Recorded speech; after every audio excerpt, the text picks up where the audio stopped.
مغفرت کمائی نہیں جاتی، مغفرت مانگی جاتی ہے۔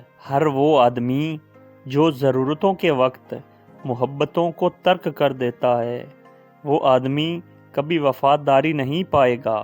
سوچنے والا ذہن اور محسوس کرنے والا دل نصیب والوں کو عطا ہوتے ہیں۔ بغیر وجہ کے ضرور معاف کر دینا یہ بھی صدقہ ہے، اور ایسا صدقہ ضرور دیا کرو۔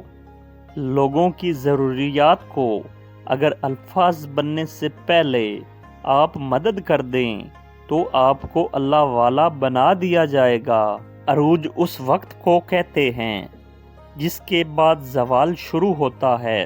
خاموش انسان خاموش گہرے پانی کی طرح ہوتے ہیں۔ خاموشی ایک راز ہے، اور ہر صاحب اسرار خاموش رہنا پسند کرتا ہے۔ خاموشی دانا کا زیور ہے اور احمق کا بھرم۔ وہ لوگ جو انسان کو چھوڑ کر یا انسان سے منہ موڑ کر خدا کو تلاش کرتے ہیں، وہ کبھی کامیاب نہیں ہوتے۔ ڈر اس کو لگتا ہے جو اپنے لیے جیتا ہے۔ جو کسی مقصد کے لیے زندہ ہو اسے کوئی ڈر نہیں۔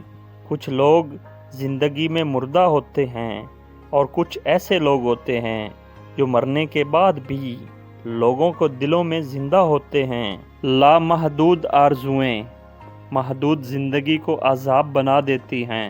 جس دل میں اللہ تعالیٰ کی یاد ہو اس دل میں کبھی نفرت نہیں ٹھہرتی۔ کلمے کا مطلب یہی ہے کہ جہاں اللہ کا ذکر ہوگا وہاں اللہ کے حبیب کا ذکر بھی ہوگا۔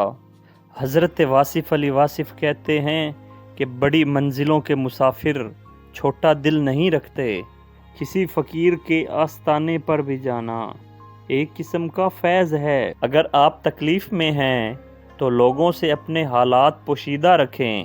اگر آپ آسانی میں سے گزر رہے ہیں تو اس میں لوگوں کو بھی شریک کریں۔ رحم اس فضل کو کہتے ہیں جو انسان پر اس کی خامیوں کے باوجود کیا جائے۔ ہمیشہ اللہ سے یہ دعا ضرور کیا کریں کہ ہمیں ایسی زندگی دے جس پر ہم بھی راضی رہیں اور تو بھی راضی رہے، جہاں آپ کا دل اپنے مالک کی طرف رجوع کر جائے۔ اس مقام کو ولی کہتے ہیں۔